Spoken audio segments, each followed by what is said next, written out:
এই চাঁদের মধ্যে প্রথমে নেমেছিল নীল আর্মস্ট্রং। মহাকাশে যাওয়ার আগে তার আগে কুকুর পাঠিয়েছিল একটা, নাম হচ্ছে কি লাইকা। লাইকা নামে একটা কুকুর পাঠিয়েছে, যে মরলে আগে কুত্তায় মরুক, আমরা বেঁচে থাকি, ঠিক কিনা? নাসার বিজ্ঞানীরা আগে কুকুর পাঠানোর পরে দেখেন আসে বেঁচে থাকে না, কারণ আপনি মাধ্যাকর্ষণ শক্তির বাইরে গেলে ওখানে কোনো বাতাস নাই, ওখানে কোনো আওয়াজ নাই, ওখানে কোনো অক্সিজেন নাই, বাঁচার পরিবেশও নাই, চিল্লায় বলেন ঠিক কিনা?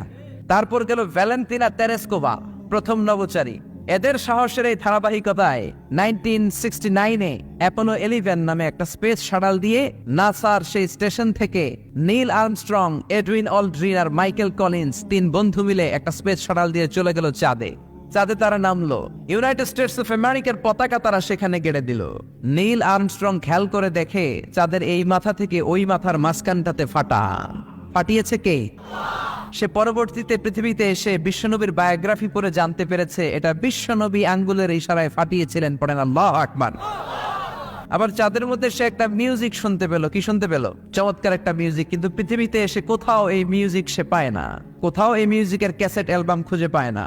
পরে আমেরিকার একটা প্রেয়ার হলের পাশ দিয়ে সে হেঁটে যাচ্ছে, হঠাৎ দেখে ওই মসজিদের ভেতর থেকে ওই মিউজিকটা বাজে যেটা সে চাঁদে শুনেছে।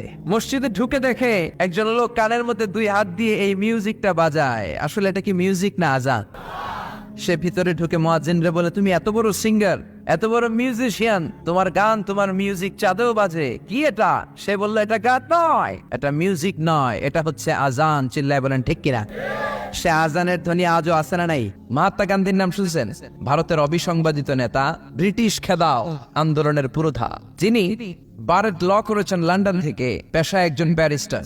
তিনি ভাবলেন সবসময় মুসলমানদের একজন নবীর কথা শুনি আমার হিন্দুস্থানে, সবাই বলে মোহাম্মদ মোহাম্মদ, কেই মোহাম্মদ, দেখি তো তার একটা জীবনী গ্রন্থ পড়ি। তো 2 খণ্ডের একটা জীবনী গ্রন্থের প্রথম খণ্ড উনি পেলেন। উনি ভাবলেন বইয়ের ভূমিকাটা পড়ে রেখে দেব, পুরোটা পড়ার দরকার নাই। কিন্তু ভূমিকা পড়ার পরে পুরো জীবনী পড়ার আগ্রহ, কৌতূহল, কিউরিয়াসিটি তার অন্তরে ঢুকিয়ে দিল কে?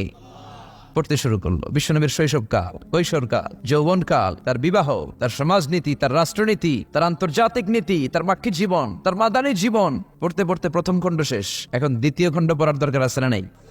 দ্বিতীয় খণ্ড তো তার কাছে নাই। তিনি একবার ইন্ডিয়ার পুরাতন লাইব্রেরিগুলোকে তন্ন করে খুঁজে দ্বিতীয় খণ্ড জোগাড় করলেন, সেটাও পড়লেন। পরে তিনি অবাক, তিনি কমেন্ট করলেন, I have scanned lot of biographies in my life, but the biography of last messenger Muhammad was a unique, unparalleled and fantastic biography I've ever read. চিল্লায় বলেন আল্লাহু আকবার। আমি ভারতের নেতা মহাত্মা গান্ধী অনেকের জীবনী পড়লাম, কিন্তু মুসলমানদের নবী মুহাম্মাদের জীবনীর মতো কোনো জীবনী পাই নাই। এই জীবনীটা, এটা একটা ইউনিক, আনপ্যারালাল, ফ্যান্টাস্টিক জীবনী, যে জীবনীর সাথে কারো জীবনীর কোনো